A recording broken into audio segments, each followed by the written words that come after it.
오늘 말씀 보도록 하겠습니다. 오늘 말씀은 제목은 영광을 위하여입니다. 말씀은 요한복음 17장 1절에서 8절입니다.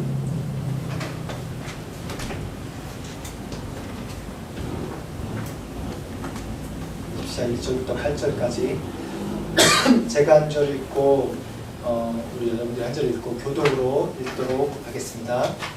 예수께서 이 말씀을 하시고 눈을 들어 하늘을 우러러 이르시되 아버지여 때가 이르렀사오니 아들을 영화롭게 하사 아들로 아버지를 영화롭게 하게 하옵소서. 아버지께서 아들에게 주신 모든 사람에게 영생을 주게 하시려고 만민을 다스리는 권세를 아들에게 주셨음이로소이다. 영생은 곧 유일하신 참 하나님과 그가 보내신 자 예수 그리스도를 아는 것이니이다. 아버지께서 내게 하라고 주신 일을 내가 이루어 아버지를 이 세상에서 영화롭게 하였사오니 아버지와 창세전에 내가 아버지와 함께 가졌던 영화로서 지금도 아버지와 함께 나를 영화롭게 하옵소서. 세상 중에서 내게 주신 사람들에게 내가 아버지의 이름을 나타내었나이다. 그들은 아버지의 것이었는데 내게 주셨으며 그들은 아버지의 말씀을 지키었나이다. 지금 그들은 아버지께서 내게 주신 것이 다 아버지로부터 온 것인 줄 알았나이다. 나는 아버지께서 내게 주신 말씀들을 그들에게 주었사오며 그들은 이것을 받고 내가 아버지께로부터 나온 줄을 참으로 아오며 아버지께서 나를 보내신 줄도 믿었사옵나이다. 아멘. 오늘 17장 1절부터 이제 계속해서 합니다. 이제 매주간 저희가 성경을 계속해서 요한복음을 계속 이제 강의를 하는데 지난주 16장을 마치고 이제 17장으로 들어왔습니다. 이 17장 요한복음 17장 배경을 좀 먼저 말씀드리면 제목이 그러니까 신학적으로 대제사장적 기도의 말씀이라고 합니다. 다시 얘기하면 예수님의 기도가 여러 가지가 있는데 그 중에서 마지막으로 하나님 앞에 이제 그 구체적인 사항을 기도했는데 이걸 이 17장을 그래서 이 세 군데로 나눌 수 있습니다. 1절부터 8절까지는 예수님의 자신을 위한 기도였습니다. 그리고 9절부터 19절까지는 예수님의 제자들을 위한 기도였고 20절부터 26절까지는 또 장차 제자들을 통해서 신자가 될 모든 사람들을 위한 그런 기도였습니다. 예수님의 이 17장을 얘기할 때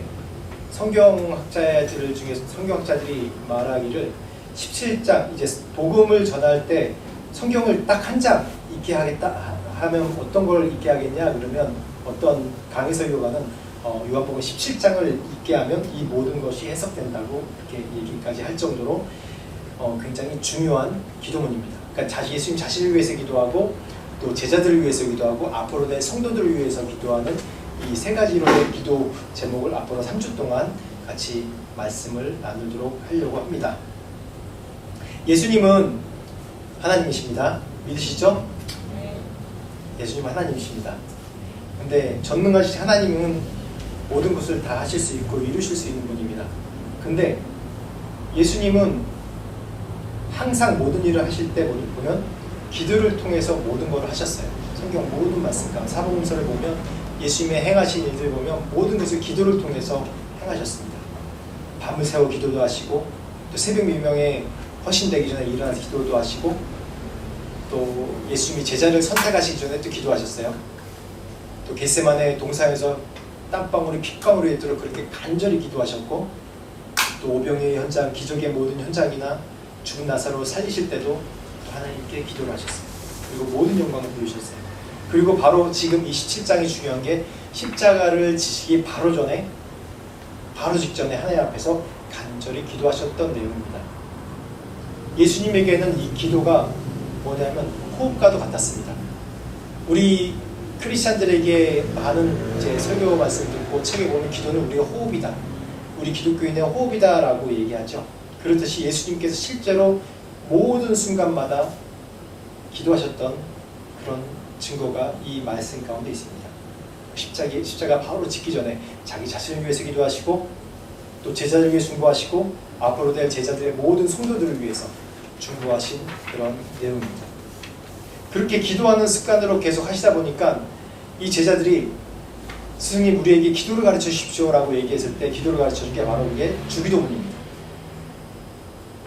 기도가 여러분 그만큼 중요한 거예요.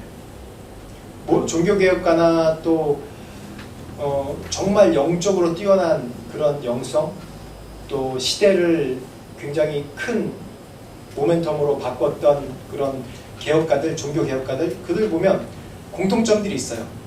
공통점들이 뭐냐면 하루에 많은 시간을 기도에 할애한다는 거예요. 뭐 존 웨슬리뿐만 아니라 뭐 칼빈도 그렇고 루터도 그렇고 또 우리 교단, 저희 교단에 또 김웅조 목사님이라는 분이 있는데 그분뿐만 아니라 우리의 믿음의 선배들 보면 그 영적인 대각성을 일으키는 분들 보면 모든 시간들을 많은 시간들을 기도를 하셨어요. 심지어는 존 웨슬리가 얘기할 때 뭐라고 하냐면 나는 하루에 4시간 이상 기도하지 않는 사람은 크리스찬이 아니라고 생각한다. 그렇게까지 과격하게 얘기할 정도예요. 그래서 그런 분들을 비교하면 우리가 얼마나 기도를 하고 있을까요? 얼마나 기도를 하고 있을까요? 이게 이해가 안 되죠.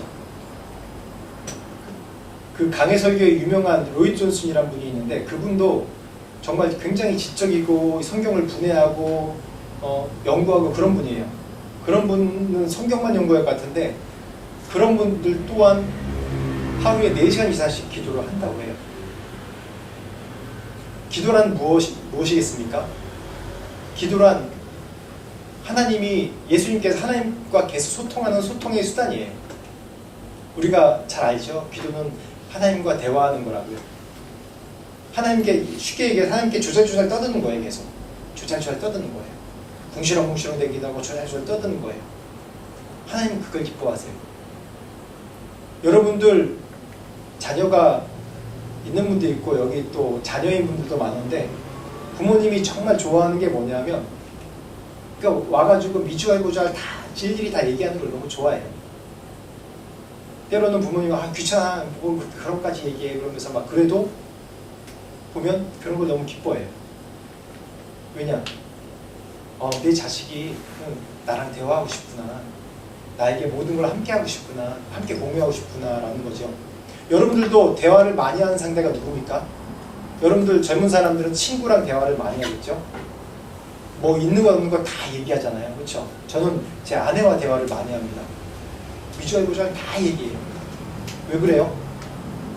그 얘기하는 이유가 뭐죠? 중요한 건 믿는다는 거잖아요. 그 사람이. 그렇죠? 믿지 못하면 그렇게 얘기 못해요. 믿지 못하면 얘기할 수 있겠어요?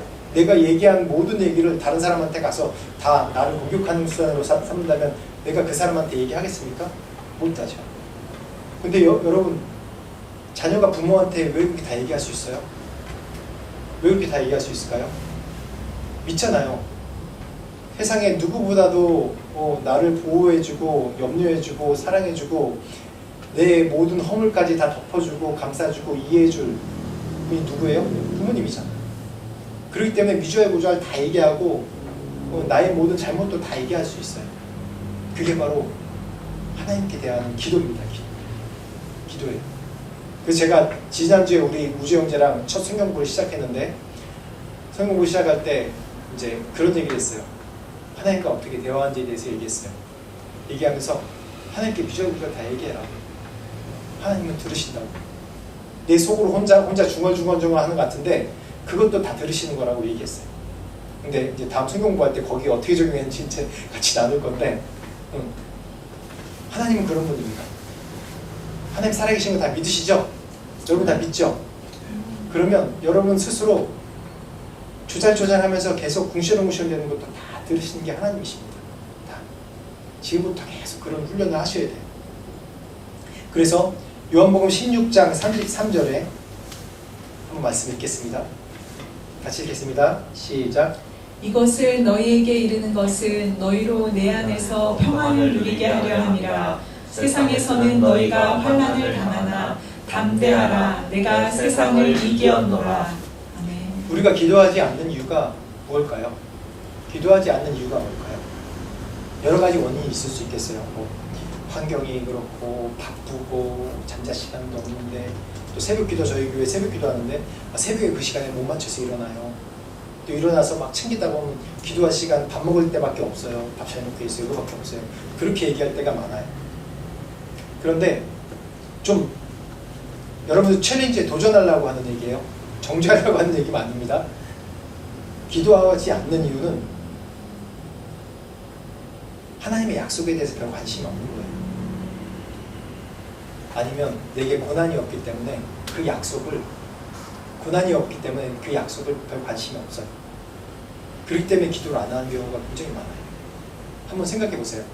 만약에 여러분 가운데 간절한 마음이 있고 위기 가운데 놓여 있다. 그럼 어떻게 했어요? 기도하겠죠. 크리스찬. 하나님 믿는 사람은 먼저 기도하겠죠. 그렇게 안 하면 크리스찬 아니에요. 예수 믿는 사람 아니에요. 위기 상황 가운데 왔는데 그 위기를 타게 하려고 사람을 만나고 내가 뭔가 계획하고 막 여기저기 돌아다닌다. 그거는 진정한 그리스도인이 아닙니다.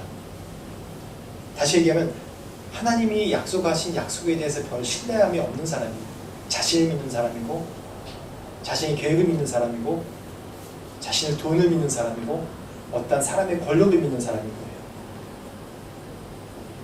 우리는 늘 아직까지 불완전한 몸입니다. 불완전한 사람들이에요. 그렇기 때문에 항상 우리가 예수를 믿고 예배 드리고 나서는 성령 충만하고 이제 뭔가 할 수 있을 것 같아. 소망이 있어라고 얘기하는데 그 가운데서 또 항상 교회만 딱 빠져나가기만 하면 어떤 일이 벌어져요? 사단이 수시로 우리의 마음을 흔들어버려요. 야, 너 이것 때문에 안 돼. 야, 너 뭐 하고 있는 거야? 왜 기도하고 앉아있어? 나가서 뭘 해야지. 행동을 해야지. 그렇게 얘기를 해요. 근데 하나님은 우리가 믿어야 되는 건 하나님은 전지전능하신 분이라는 거예요. Almighty가 모든 게 다 가능하신 분이라는 거예요. 그걸 믿으면 우리가 먼저 앉아서 기도할 수 있는 겁니다. 다시 얘기하면 하나님의 약속을 믿는 사람, 하나님의 전지전능하신 믿는 사람이 바로 기도할 수 있는 거예요. 여러분 어려움 생길 때, 고난이 생길 때 어떻게 해요? 처신은 어떻게 합니까? 여기 한 사람 빼놓고 다 인도에서 살다 온 사람이라서 특히 인도는 그게 강하죠. 뭔가 문제가 딱 생겨요. 그러면 어떻게 해요? 플랜 A, B, C 해결할 걸 찾죠. 그렇죠? 그것에 저도 익숙해요. 여기서도 많이 그런 편인데 근데 그러기 전에 먼저 우리가 어떻게 돼요? 하나님 앞에 나와서 하나님의 도움을 구하고 기도해야 돼요. 그러면 저도 인도에서 많이 경험했는데 그러면 내 계획 A, B, C가 맞는지 안 맞는지 다시 한번 확인하게 돼요. 그런 다음에 저도 행동을 했거든요. 우리가 기도는 다시 얘기하면 다시 한번 이 데피니션을 정의하면 우리가 하나님을 믿으며 특히 하나님의 전지전능하신 믿으며 그의 약속을 확신한다 라는 우리의 믿음의 표현의 방법입니다. 좀 어렵죠? 다시 한번 얘기할게요. 내 부모를 믿어요? 믿죠? 내 아빠 엄마를 믿죠? 세상 누구보다도 나를 보호해주고 방패막이 되고 모든 서포터가 될 걸 믿죠? 그쵸? 그리고 그분이 그 존재 자체가 우리에게 약속이잖아요. 그렇죠? 죽을 때까지 나는 아빠 엄마의 자식이다. 그렇기 때문에 아빠 엄마는 나를 위할 것이다. 그거 믿잖아요. 그쵸? 그걸 표현하는 방식이 뭐예요? 여러분 전화하는 거예요. 전화 지금도요. 아빠 엄마한테 전화하는 거예요. 카톡하고 어떻게 지낸다고 얘기하고 그게 바로 소통, 그게 바로 기도입니다. 그게 바로 믿음의 방식이에요. 근데 저희 애들은 특히 우리 딸은 전화를 잘 안 해요. 왜 안 하냐면 너무 믿어. 부모를. 너무 믿어요. 아빠를 너무 믿어. 그래서 늘 아빠는 딸 바라기라서 전화를 잘 안 해요. 그래서 카톡 한번 하면 전화를 해주세요. 저한테 진짜로 전화를 해줘요. 속상한 마음인데 그래도 이뻐요. 그래도 내가 카톡 주면 그래 전화 한번 해줘서 하나님 마음이 이렇습니다. 여러분들 향해서 기도 좀 해줘라. 나한테 나랑 소통 좀 해줘라. 이겁니다. 하나님의 간절한 마음입니다. 하나님의 은혜를 받는 수단, 그 수단이 뭐냐면 딱 두 가지밖에 없는데 은혜를 받는 통로 뭐냐면 기도와 말씀입니다. 기도는요 방금 얘기했듯이 하나님께 소통하고 하나님의 전지전능하심을 믿고 하나님의 약속을 믿는 것이 그 기도죠. 말씀은 뭐냐면 우리에게 확신을 주는 거예요. 말씀은 뭐냐면 하나님의 대답입니다. 하나님의 대답을 모르고 그냥 이 말씀이 없이 그냥 하나님 영적으로 어떤 사람은 좀 영적인 사람은 영적인 사람이기 때문에 음성을 들어요. 다. 근데 그 음성을 들은 것을 사단의 음성 듣는 사람도 있죠. 근데 그 음성을 확신하는 건 뭐냐면 이 말씀으로 우리가 확신할 수 있습니다. 그 약속을 뭘로 알아요? 우리가 이 말씀으로 알 수 있는 거예요. 그렇기 때문에 우리가 하나님의 은혜를 받고 하나님의 풍성함을 누릴 수 있는 수단은 기도로 내가 그걸 표현하고 말씀으로 그걸 확신하는 겁니다. 믿습니까 여러분? 그렇기 때문에 기도와 말씀 없이는 하나님의 은혜의 통로가 내게 임할 수가 없습니다. 마태복음 11장 28절부터 29절까지 말씀 한번 보겠습니다. 마태복음 11장 28절에서 29절까지 말씀 같이 읽겠습니다. 시작. 수고하고 무거운 짐진 자들아 다 내게로 오라. 내가 너희를 쉬게 하리라. 나는 마음이 온유하고 겸손하니 나의 멍에를 메고 내게 배우라.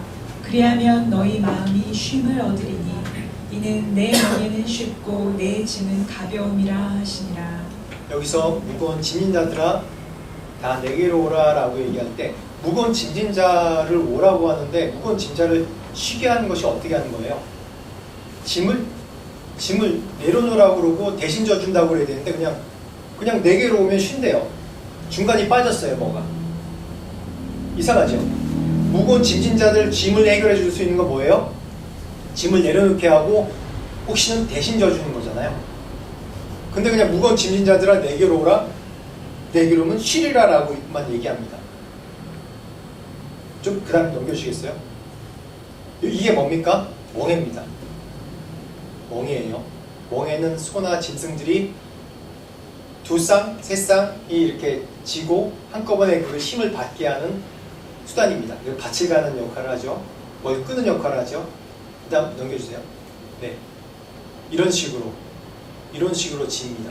보통 멍에는 이렇게 페어로 되어 있어가지고 서로 동일한 힘을 끄는 힘을 받게 하려고 해요. 그런데 한 번 더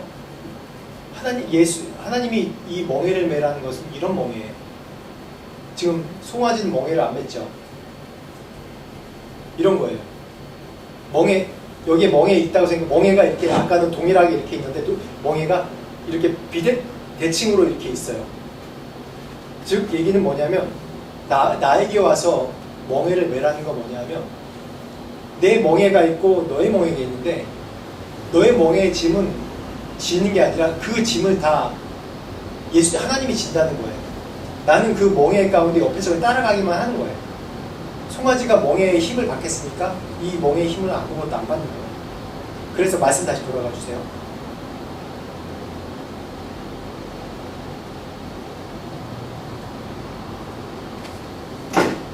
뒤로. 예. 그래서 나의 멍에를 메고 배우라 라고 얘기합니다. 여기서. 나의 멍에를 메고 배우라. 그래, 너희가 나에게 와서 기도하고 하는 것이 일 해결하는 게 아니라고 생각할 수 있어. 뭔가 행동을 해야지 일이 해결되지 기도한다고 해결돼? 그게 아니에요. 기도는 하나님께 맡기는 거예요. 나의 짐을 하나님께 맡기는 거예요. 하나님 멍에를 대신 져주는 거예요. 그리고 하나님의 가이드대로 이렇게 따라가는 거예요. 근데 멍에는 내게 느껴지지 않아. 짐. 그게 바로 이 기도입니다. 그 다음 말씀. 이제 본문으로 들어가서 오늘 본격적으로 본문으로 들어가서 말씀을 나누겠습니다. 예, 1절 말씀 읽고 12장 23절 28절까지 말씀 계속 읽겠습니다. 시작. 예수께서 이 말씀을 하시고 눈을 들어 하늘을 우러러 이르시되 아버지여 때가 이르렀사오니 아들을 영화롭게 하사 아들로 아버지를 영화롭게 하게 하옵소서. 예수께서 대답하여 가라사대 인자의 영광을 얻을 때가 왔도다. 지금 내 마음이 민망하니 무슨 말을 하리요. 아버지여 나를 구원하여 이때를 면하게 하여 주옵소서. 그러나 내가 이를 위하여 이때에 왔나이다. 아버지여 아버지의 이름을 영광스럽게 하옵소서 하시니 이에 하늘에서 소리가 나서 가로되 내가 이미 영광스럽게 하였고 또 다시 영광스럽게 하리라 하시네. 아멘. 오늘 1절 말씀을 설명하려고 같은 요한복음 12장 23절부터 28절까지 말씀을 이제 같이 비교해 놨습니다. 영화롭게 하사 아들로 아버지를 영화롭게 하옵소서. 오늘 말씀 제목이 영광을 위하여입니다. 영화롭게 하다, 영광을 받다, 영광을 얻다. 굉장히 좀 말이 난해하게 지금 표현되어 있는 것 같습니다. 아버지의 내가 이미 아버지의 이름을 영광스럽게 하소서 하시니 28절에 내가 이미 영광스럽게 하였고 또 다시 영광스럽게 하리라 라고 얘기합니다. 그 얘기는 뭐냐면 영광스럽게 한다. 즉 예수님의 이 성육식적인 삶, 또 순종, 이 삶 가운데 하나님의 말씀에 늘 순종하며 살면서 기도로 하나님의 일을 행했고 그런 모든 일들을 통해 하나님께 이미 영광스럽게 하였다고 합니다. 또다시 영광스럽게 하리라는 뜻은 뭐냐면 마지막 예수님의 순종함이 뭡니까? 십자가에 돌아가시는 거예요. 네가 나를 이미 영광스럽게 하였고 또다시 네가 십자가로 나를 영광스럽게 하리라라는 그런 말씀 내용이에요. 여기서 영광이라는 단어는 뭐냐면 헬라어로 독사라고 그러는데 뭐 독사의 영광 이렇게 얘기도 합니다. 독사라고 했는데 독사라는 뜻은 뭐냐면 그 헬라 단어는 하나님 되심, 또 하나님의 성품, 하나님 나라의 뭔가 이게 가시적으로 나타나는 상태, 그거를 영광이라고 해요. 헬라어로 원어로 독사, 영광이라고 해요. 그래서 이 독사라는 단어의 그 원어가 돼가지고 뭐 패러독스, 뭐 오소독스 뭐 그런 얘기가 나오는 거예요. 그래서 독사라는 그 원어의 뜻이 이 견해, 지식, 지혜 이런 뜻이 있는데 이 단어가 이 영광으로 더 이제 파생되는 게 뭐냐면 그 영광을, 그러니까 지식을 빛나게 하고 견해를 빛나게 하는 것. 즉 하나님의 원래 성품, 하나님의 원래 가지신 뜻, 하나님의 하나님 되심에 대해서 빛나게 하는 게 바로 이 영광이라고 해요. 좀 어렵죠? 그 다음 말씀 봅시다. 17장 4절 말씀. 이 데피니션 이렇게 정의해놓고 17장 4절 5절 말씀 보겠습니다. 시작. 아버지께서 내게 하라고 주신 일을 내가 이루어 아버지를 이 세상에서 영화롭게 하였사오니 아버지여 창세전에 내가 아버지와 함께 가졌던 영화로서 지금도 아버지와 함께 나를 영화롭게 하옵소서. 이 얘기가 아버지 그냥 이제 됐죠? 아버지가 시킨 일 다 했으니까 이제 다시 옛날 영광 회복시켜주세요 라는 뜻으로 들리죠. 근데 그런 뜻이 아닙니다. 하나님 아버지 지금 내가 이 땅에서 내려와서 죽도록 고생했는데 이제 빨리 나의 그런 원래 지위를 회복해 되잖아요. 다시 나의 영광을 회복해 주세요. 나의 지위를 회복해 주세요. 그런 뜻이 아닙니다. 그런 뜻이 아니에요. 그런 뜻이 아니라 예수님이 십자가에 돌아가신 마지막까지 죽을 때까지 순종하심으로 하나님을 영광스럽게 하는 거예요. 즉 예수님의 순종, 지난주랑 좀 비슷한데 예수님의 순종의 십자가에 돌아가심으로 어떤 게 나타나냐면 하나님의 공의, 하나님의 사랑, 인내, 용서하심, 또 인자하심, 온유하심이 나타나는 거예요. 예수님께서 이 땅에서 공생기간 쭉 사실 동안에 많은 이들이 예수님을 공격해서 특히 바리새인, 지도자들 계속해서 공격했어요. 그런데 예수님은 어떻게 하셨어요? 당장 멸하실 수 있는 능력이 있는 분이에요. 근데 어떻게 하셨어요? 계속 설득하고 얘기하고 인간의 언어로 계속 설득하셨어요. 기적도 보여주시고 또 말씀에 나온 그 예언들을 그대로 행하시고 많은 것들을 보여주셨는데 그게 뭐예요? 하나님의 온유하심, 하나님의 인내하심, 하나님의 인자하심, 그걸 보여주시는 거예요. 근데 결국은 그 가운데 믿을 사람 믿고 안 믿을 사람 안 믿었는데 그래서 그 가운데 어떻게 하시냐면 하나님의 공의를 나타내시는데 우리의 모든 죄를 짊어지고 예수님은 십자가에 돌아가셨어요. 우리 대신해서. 우리의 죄 때문에 돌아가신 거예요.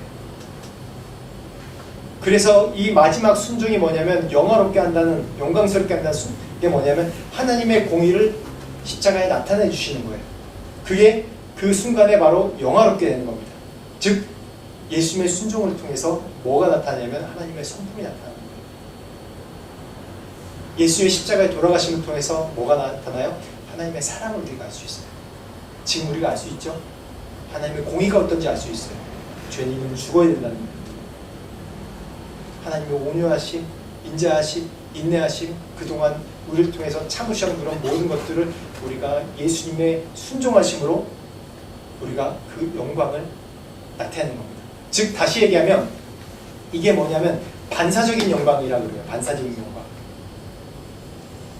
본체 하나님의 영광이 있는데 그걸 우리가 볼 수 없어요. 깨달을 수 없어요. 예수님 오시기 전까지 이 모든 인간들이 하나님이 예언자를 보내시고 또 여러 기적들을 보내시고 여러 시대를 거쳐서 계속해서 하나님의 영광, 하나님의 본체, 나의 영광이 바로 너의 영광이고 너의 본체다라고 말씀하신 데도 불구하고 그걸 깨닫지 못해요. 그래서 어떻게 하셨어요? 최종적으로 예수님을 통해서 하나님의 그런 반사적인 영광을 보여주신 거예요. 그게 반사적 영광이라고 해요. 그래서 저도 내가 어떻게 해야지 하나님께 영광 돌릴 수 있을까? 하나님 글로리파이 찬양하면서 영광 돌립니다. 그렇게 하면 다 될까? 전 그렇게만 알고 있었어요, 사실 옛날에는. 그래서 누구보다도 열심히 찬양하고 누구보다도 더 하나님께 예배드리고 그러려고 노력했어요. 제가 아는 건 그게 영광이라고 생각했어요. 근데 예수님께서 보여주신 영광은 뭐예요? 하나님 말씀에 순종하심으로 그 영광을 나타내신 겁니다. 하나님 말씀에 순종하심으로 그 영광에 나타나셨어요. 그래서 아버지와 창세전에 내가 아버지와 함께 가졌던 영화로서 지금도 아버지와 함께 나를 영화롭게 하옵소서. 지금 이 세상에서 하나님 나를 영화롭게 해달라는 거예요. 즉 하나님 내가 주님께 순종하고 싶어요. 하나님 내가 순종하고 싶어요.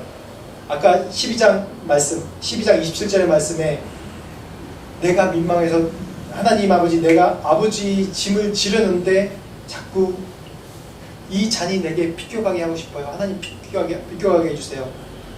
그렇지만 하나님 도와주세요. 아까 12장 27절 말씀 다시 한번 보여주시겠어요? 12장 27절 말씀 한번 다시 읽어보게. 시작. 지금 내 마음이 민망하니 무슨 말을 하리요. 아버지여 나를 구원하여 이때를 면하게 하여 주옵소서. 그러나 내가 이를 위하여 이때에 왔나이다. 이게 말이 계속 왔다 갔다 하죠. 이 말이 아버지여 나를 구원하여 이때를 면하게 하여 주옵소서. 이 얘기는 뭐냐면 십자가에 바로 이제 죽으셔야 되는데 하나님, 왜냐하면 예수님이 인간의 몸이기 때문에, 인간이기 때문에 죽는 게 우리가 즐거운 사람이 어디 있습니까? 죽음이 저주인데. 하나님 이때를 면하게 하옵소서. 그러나 내가 이를 위하여 이때에 왔으니 내가 이 십자가의 죽음 순종함의 최종의 꽃을 클라이막스에 있는 예수의 순종의 클라이막스를 이루기 위해서 왔사오니 하나님 내가 순종해서 이 육신의 이 두려움, 이 아픔, 어려움, 이 고난 이것을 이겨나가게 해주옵소서. 그래서 이게 바로 영화롭게 하는 거예요. 이게 바로 하나님께 영광 돌리게 하는 거예요. 하나님을 하나님답게 만드는 거고 내가 하나님을 하나님답게 대해드리는 것이 바로 이 순종이에요. 예수께서 얘기하셨잖아요. 아버지의 이름은 영광스럽게 하옵소서. 내가 이미 영광스럽게 하고 또다시 너로 인해서 영광스럽게 하리라 라고 얘기하는 것이 뭐냐면 예수님의 순종을 통해서 영화롭게 된다는 뜻입니다. 그렇기 때문에 우리가 어떻게 해야 돼요? 예수님이 이 십자가에 돌아가시기 전에 마지막으로 겟세마네 동산에 무릎 꿇으면서 기도하시면서 땀방울이 핏방울이 되도록 기도하셨어요. 왜요? 이 고난을 알기 때문에, 내가 죽음을 알기 때문에 얼마나 두려워요. 힘들어요. 그래서 이 안에 갈등이 너무 많은 거예요. 그래서 아버지 나를 구원하여 이때를 면하게 하여 주옵소서 기도하지만 그러나 내가 이를 위하여 이때에 왔나이다. 순종하기 원하는데 하나님 순종하게 도와주세요. 이렇게 할 수 있는 게 뭐예요? 바로 성령께서 우리에게 함께 하셔야만이 우리가 할 수 있는 거예요. 이게 바로 하나님을 영광스럽게 하는 겁니다. 그럼 여러분들에게 한번 적용해 보세요. 여러분들에게 한번 적용해 보세요. 여러분들은 고난 가운데, 어려움 가운데 어떠한 순종을 하고 계세요? 내가 많은 사람들이 내가 하나님을 영광스럽게 하고 영화롭게 한다고 하고 자신의 계획으로 자신의 뜻으로 하나님께 영광스럽게 했다고 얘기해요. 로마서 1장 18절부터 21절 말씀, 23절까지 말씀 한번 보겠습니다. 같이 읽어보겠습니다. 시작. 하나님의 진노가 불의로 진리를 막는 사람들의 모든 경건치 않음과 불의에 대하여 하늘로조차 나타나나니 이는 하나님을 알만한 것이 저희 속에 보임이라. 하나님께서 이를 저희에게 보이셨느니라. 창세로부터 그의 보이지 아니하는 것들 곧 그의 영원하신 능력과 신성이 그 만드신 만물에 분명히 보여 알게 되나니 그러므로 저희가 핑계치 못할지니라. 하나님을 알되 하나님으로 영화롭게도 아니하며 감사치도 아니하고 오히려 그 생각이 허망하여지며 미련한 마음이 어두워졌나니 스스로 지혜 있다 하나 우준하게 되어 썩어지지 아니하는 하나님의 영광을 썩어질 사람과 금수와 버러지 형상의 의상으로 바꾸었느니라. 아멘. 이 말씀 보면 출애굽하고 시내산에서 이제 모세가 이제 십계명을 받으러 올라갈 때 사건이 생각납니다. 그때 어떻게 했어요? 그 백성들이 모세가 시내산 올라가서 한참 돼도 안 내려오니까 어떻게 해요? 아론에게 막 찾아가서 우리를 인도해낸 신을 만들라 막 그러면서 금을 모아가지고 어떻게 해요? 금 송아지를 만들어서 어떻게 해요? 축제하면서 이게 바로 너희를 이끄는 신이라고 얘기를 해요. 근데 이걸 좀 다른 면으로 보면 아직 이 히브리인들이 아직 자신의 정체성을 잘 모를 때예요. 유대 이집트에 살면서 이집트의 우상들을 섬기는 그 삶 가운데 400년을 노출돼서 400년을 보냈어요. 물론 하나님을 알고 있지만 그들 가운데 하나님을 아는 그 지식이 내려오고 있지만 그들의 삶 가운데 아직 녹아있는 것들이 이집트의 문화들의 잔재들이 늘 남아있는 겁니다. 근데 이들은 자신들이 따랐던 것이 뭐냐면 엄밀하게 말해서 하나님을 따랐던 게 아니에요. 모세를 따른 거지. 하나님은 보이지 않잖아요. 물론 불기둥으로 인도하는 거 보고 막 그 홍해를 가르는 것도 보면서 하나님 살아계신다 그렇게 막 찬송을 하지만은 아직까지도 그들에게 실체가 뭐냐면 모세예요. 실체가. 근데 모세가 없었습니다. 산에 올라갔어요. 40일 동안 안 내려오는데 아니 한 10일 동안 안 내려와도 행방불명돼서 찾겠죠. 거기다 한 달이 넘었어요. 그럼 어떻게 생각하겠어요? 아, 올라가서 떨어져 죽었나 보다. 그렇게 생각하면 어떻게 하겠습니까? 하나님한테 죽었나 보다. 신을 못 만나는데 만나서 죽는가 보다. 그래서 어떻게 하냐면 그래, 우리를 이끌어 주신 신이 뭔지 한번 우리가 형상으로 만들어보자. 형상화해보자. 왜냐하면 그들은 그게 익숙해요. 뭔가 형상화하는 게 익숙해요. 뭔가 보이게 만들어지는 게 우리는 되게 편해요. 거기에 믿음이 가요. 그렇기 때문에 어떻게 해요? 금송아지. 이 금송아지가 이 이집트에서 섬기던 그런 신 중에 하나예요. 금송아지를 만들었어요. 만들어서 이것이 우리를 인도해낸 신이다라고 그걸 형상을 해서 만든 겁니다. 근데 이런 송아지를 만드는 형상화가 여기에서만 있었냐? 아니요. 지금도 우리 가운데 계속 있어 와요. 지금도 우리 예수를 믿는데 계속 우리 안에 금송아지를 만들고 있어요. 계속. 모세가 십계명 갖고 내려와서 어떻게 해요? 막 던져가지고 깨트리면서 많은 사람들이 죽죠. 심판받아 죽습니다. 이제 이제 이 백성들이 정말 우준하여서 보이는 형상을 따르고 계속 금송아지를 만드니까 하나님께 이렇게 멸망받아서 죽게 됐어요. 근데 또 이거 반대 사건이 뭐냐면 예수님이 십자가에 못 박혀 돌아가심으로 이제는 신약시대 때는 오순절의 성령으로 인해서 이제 실체가 누군지 다 알게 됐어요. 사람들이 하나님 따르고 예수님을 믿는 사람은 이 실체가 성령을 통해서 우리의 믿음의 실체가 뭔지 알게 됐어요. 그래서 성령 받은 사람은 어떠냐면 이제는 나가서 전도하고 구원하고 3,000명을 구원하고 그런 놀라운 일들이 일어나는 거예요. 근데 우리는 늘 우리 가운데 뭔가 형상을 만들어요. 계속 실체를 만들려고요. 우리의 실체는 뭐냐면 지난주에도 우리 말씀 읽었듯이 믿음입니다. 믿음으로 우리가 기도하고 하나님의 약속을 믿는 것이 우리의 실체인데 그렇지 않고 계속해서 뭔가 내가 만들어 나가요. 아, 내가 이렇게 송아지 이렇게 만들면 이걸 만들면 내가 재물을 사용하면 사람을 사용하면 내가 어떤 상황 가운데 이걸 사용하면 내가 이 위기를 극복할 수 있겠지. 이 고난을 극복할 수 있겠지. 그렇게 우리가 이 문제를 해결하려고 늘 도전합니다. 근데 오늘 말씀을 보면 뭐라고 그래요? 이 하나님, 이 세상 사람들 하나님을 알되 하나님으로 영화롭게도 아니하고 하나님 말씀 순종하지 않는다는 겁니다. 감사치도 아니하고 오히려 그 생각이 허망해져서 미련한 마음이 어두워졌다고 합니다. 스스로 지혜 있다 하나 스스로 우둔하게 되어 썩어지지 않은 하나님의 영광을 썩어진 사람과 금수저와 버러지 형상의 우상으로 바꾸었느니라 라고 얘기합니다. 하나님을 영화롭게도 아니하고 감사치도 않아요. 스스로 지혜 있다고 생각해요. 스스로 모든 문제를 해결할 수 있다고 생각해요. 이 애굽에서 있던 신, 병을 고쳐주는 신, 소원을 들어주는 신, 풍요롭게 하고 추수할 때마다 추수를 많이 하게 하는 그런 신, 그런 뭐든지 나의 문제가 있으면 그걸 해결해 주는 그 해결사로 생각하는 그게 바로 송아지를 만드는 거예요.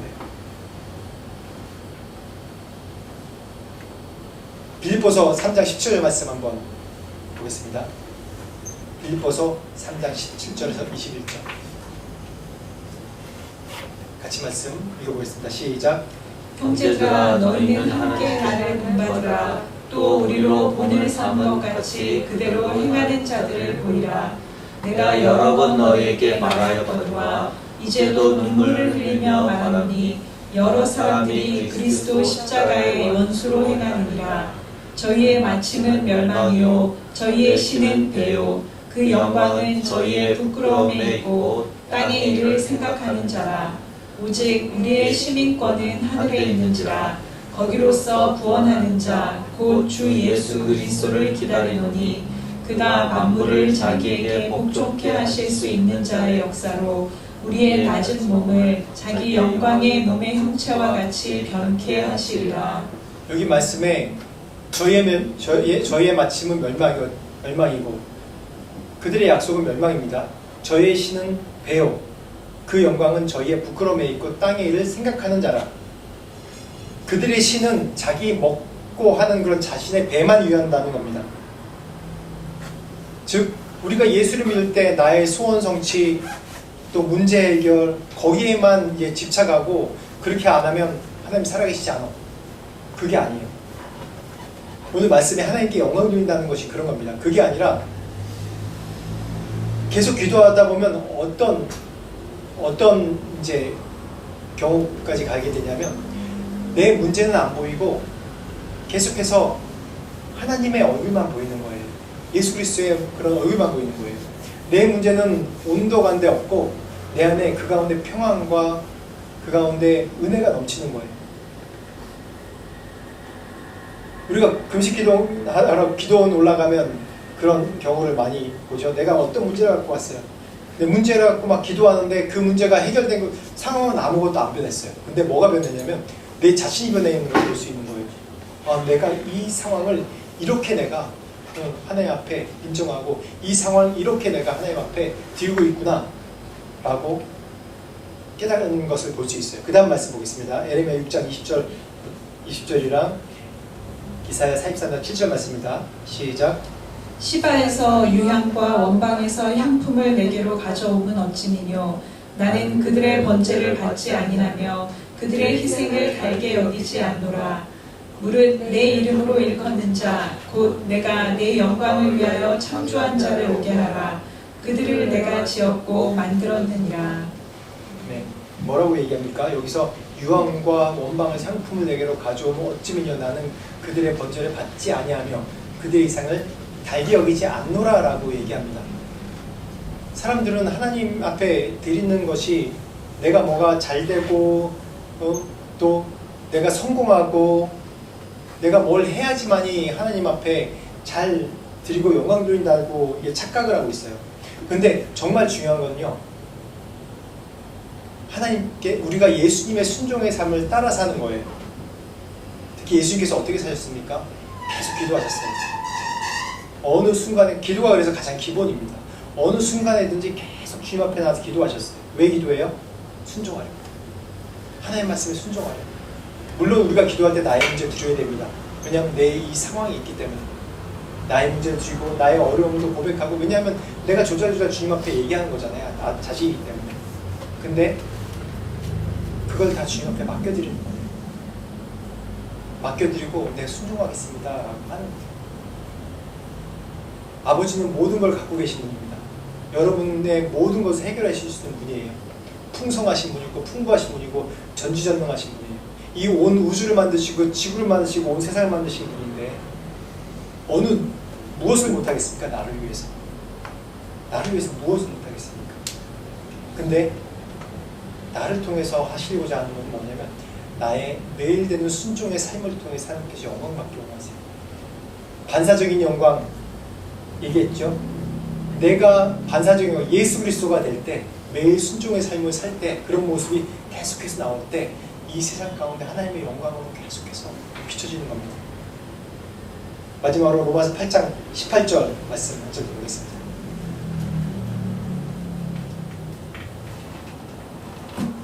자, 목소리 읽겠습니다. 시작.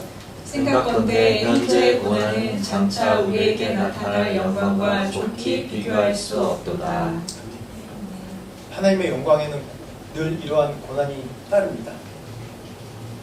왜냐하면 고난이 있어야지 우리에게 가운데 순종이 나올 수 있어요. 왜 우리가 고난이 있냐면 우리 가운데 죄성이 있기 때문에 하나님의 영광, 하나님 말씀의 순종, 기도, 말씀대로 순종하는 것, 그런 걸 불편하게 생각해요. 늘 금송아지를 만들고 싶어해요. 늘 금송아지를 만들어서 그걸 따르고 싶어해요. 그게 우리의 본성이에요. 그렇기 때문에 이 고난을 통해서 어떻게 되는 줄 알아요? 고난을 통해서 하나님을 만나게 됩니다. 그래서 우리가 고난이 있을 때, 어려움이 있을 때 가장 먼저 해야 될 게 뭐예요? 하나님 앞에 엎드리는 거예요. 가장 먼저 기도해야 되는 거예요. 그 기도를 통해서 해결함을 보는 그런 것을 경험한 자들이 계속해서 하나님의 약속과 하나님의 살아계심을 믿을 수 있는 거예요. 그래서 처음 믿으신 자들에게는요, 이사가 참 놀랍게 하나님이 무슨 소원으로 나오는데 그 소원을 많이 들어주세요. 그러면서 하나님의 살아계심을 알고 인정하고 믿게 되면 그다음부터는 계속 어떠한 경우로 올라가냐면 나의 문제는 안 보이고 그 가운데 하나님의 평안과 담대함을 계속 쫓게 돼요. 그게 바로 하나님께 영광을 위하여 사는 사람들에게 주시는 하나님의 은혜입니다. 그게 은혜입니다. 어떤 상황이 닥쳐도 내 안에 평강과 평안과 기쁨이 있는 거예요. 항상 기뻐하라, 쉬지 말고 기도하라, 범사에 감사하라. 이 말씀이 그겁니다. 기도. 그래서 오늘 첫 번째 예수께서 자신을 위해서 기도하신 것, 즉 왜 먼저 자신을 위해서 기도하셨냐? 하나님께 순종하려고. 예수님도 자신의 육신의 그런 거스리는 육신이 원치 않는 일 때문에 하나님의 영광을 위해서 나를 사용해 주세요. 하나님의 영광을 위해서 순종하게 해주세요 라고 계속 기도하는 것처럼 예수님도 그렇게 기도하셨는데 우리는 뭐라고 기도를 안 합니까? 문제 있을 때 기도하셔야 돼요. 기도하셔야 됩니다. 같이 오늘 말씀 놓고 같이 기도합시다. 마지막으로 오늘 적용 질문처럼 지금 나에게 있는 고난, 이슈가 무엇입니까? 그리고 하나님을 영광스럽게 하기 위해서 어떠한 삶, 어떠한 순종으로 하나님 앞에 나가야 됩니까? 같이 하나님께 나의 문제, 나의 기도 제목 좀 올려드리면서 오늘 말씀 생각하시면서 우리 한 목소리로 같이 기도하겠습니다. 하나님 아버지 감사합니다. 하나님 오늘 말씀을 통해서 하나님의 영광을 위해서 하는 것이 무엇인지에 대해서 말씀을 나눴습니다. 하나님의 말씀에 영광을 위해서 하는 것이 우리가 주님 앞에 순종하고 기도하고 내 자신을 부인하고 주님 앞에 나오는 것인 줄 하나님 이 말씀을 통해서 했습니다. 하나님 우리에게 있는 고난, 어려움 이 모든 것이 다 하나님 우리를 온전케 하시고 우리를 주님께 영광 돌리게 하시고 또한 우리가 하나님께 순종하는 삶을 살기 위해서 이 고난을 통해서 하나님의 살아계심을 보여주실 수 있습니다. 하나님 우리에게 각자에게 있는 고난과 많은 이슈들이 있습니다. 하나님 그럴 때마다 주님께 나와서 먼저 무릎 꿇는 기도를 하시고 그래서 하나님 주님의 영광을 우리의 삶을 통해서 나타낼 수 있는 우리의 순종을 통해서 하나님의 영광을 나타낼 수 있는 우리가 모두 수 있도록 축복하시고 하나님 아버지 감사합니다. 오늘 말씀을 통해서 놀라운 하나님의 영광을 위해 사는 것이 무엇인지 가르치셔서 감사합니다. 하나님의 영광을 위해서 우리가 주님 앞에 순종하기 원합니다. 예수님께서 늘 모든 어떠한 이슈와 문제와 고민과 갈등이 있을 때마다 결정할 때마다 주 앞에 나와서 기도하며 그 뜻에 순종한 것처럼 하나님 우리에게 문제, 어려움 그런 모든 것들 주님 앞에 들고 나올 수 있게 하시고 또 주님 앞에 응답받아 순종할 수 있는 우리의 삶이 될 수 있도록 우리 겸손한 마음이 될 수 있도록 인도하여 주옵소서. 그래서 우리를 통해서 그 순종함을 통해서 하나님의 영광을 하나님 온 세상에 그 빛으로 비춰 주시옵소서. 지금 우리 주 예수 그리스도의 은혜와 하나님 아버지의 무한하신 사랑과 성령님의 감화 감동 역사하시는 주님께 기도하며 순종하기로 결정하는 모든 자들에게 그래서 그들의 삶을 바치는 모든 자들에게 지금부터 영원토록 함께 하시기를 간절히 축원하옵나이다. 아멘.